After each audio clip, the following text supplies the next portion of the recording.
Alright, this is where the fun begins. Welcome back, sailors of Aeternum. Today we're going to be diving into a topic that's been highly anticipated by some of us for so long. It's the 20v20 PvP Battlegrounds and everything we know so far. Very first thing I noticed is that it doesn't seem to be the traditional side vs side battleground. It's described as a mode where us and our team will need to vie for control of strongholds and strategic resources. And for these outposts we have 3 of them, despite it only being 20v20. Not only that, but they don't match the faction symbols on their banner, or the faction colors, specifically green being the one that's missing. Instead, these outposts are named and shown on their icons as the Sun Fort, the Star Fort, and the Moon. Those of you that follow the game's lore might detect a nod to the ancients there. For the actual mode itself, it seems way more similar to a tower defense or MOBA.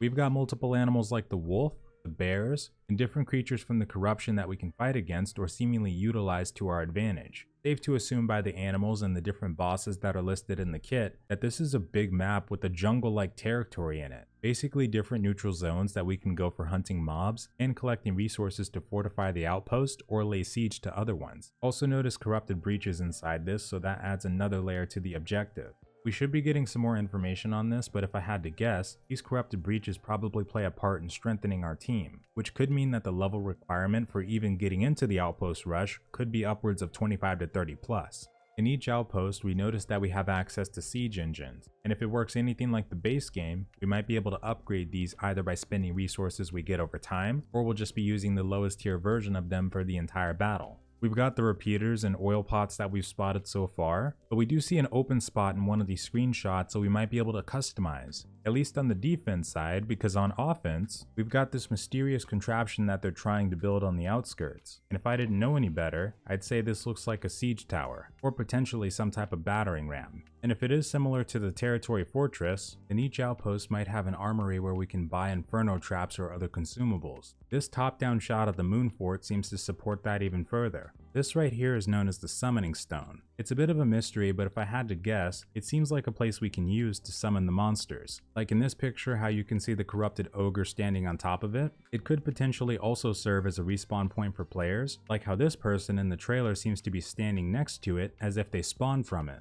Also wanted to mention that I spotted resources in one of the pictures, so this might be a good place for even crafters and gatherers to go for this kind of stuff, unless we'll be using those specifically for fortifying the outpost too. But back to the summoning stone, I couldn't help remember that during the preview, all the way back last year, and even before that, there was a small shrine outside or inside a lot of the settlements. Well, you see the symbol right here that's on that shrine? That's the one, right here on the stone. So I think this might be the location where we queue for the Outpost Rush, and that they had already planned this feature for all this time. So maybe they have plans for other modes in the future, which we'll also dive into in a little bit.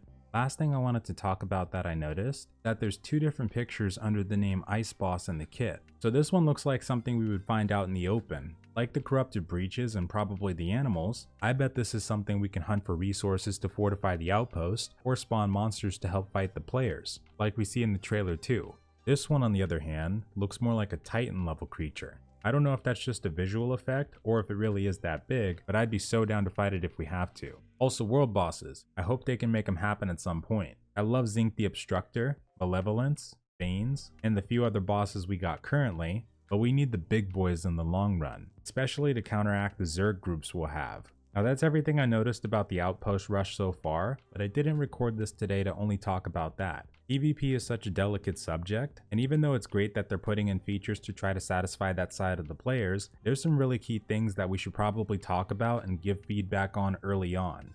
Just like every time we had discussions before, I've said that it's important to talk about potential issues and solutions to get an early jump on pointing this stuff out. And in this day and age, you can't just throw in Battlegrounds by itself and have everything be hunky-dory. There's about 3 things I can think of that they should probably watch out for.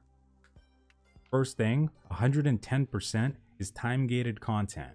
Now one of the biggest issues I always talked about regarding the territory war system, not counting the Vanguard mechanic, was the fact that it wasn't happening at all hours of the day. One of the first things I pointed out as a potential issue of lack of PvE and PvP content is that there are those that play these MMORPGs exclusively for the PvP experience. And I'm not talking about the open world sandbox scenario. I'm talking about battlegrounds, arenas, etc. And the territory war wasn't and is not, in my opinion, happening often enough and open enough to accommodate everybody. Battlegrounds or even open world PvP POIs that we talked about can be a good way to circumvent that. But if this content is also time gated, like we can only do it at 2 in the afternoon or it's only once a week and it only lasts an hour or something, well that's just going to make people unhappy. So even though it sounds obvious, hopefully that's not going to be a thing in this game, because we have seen that happen before and it wasn't fun.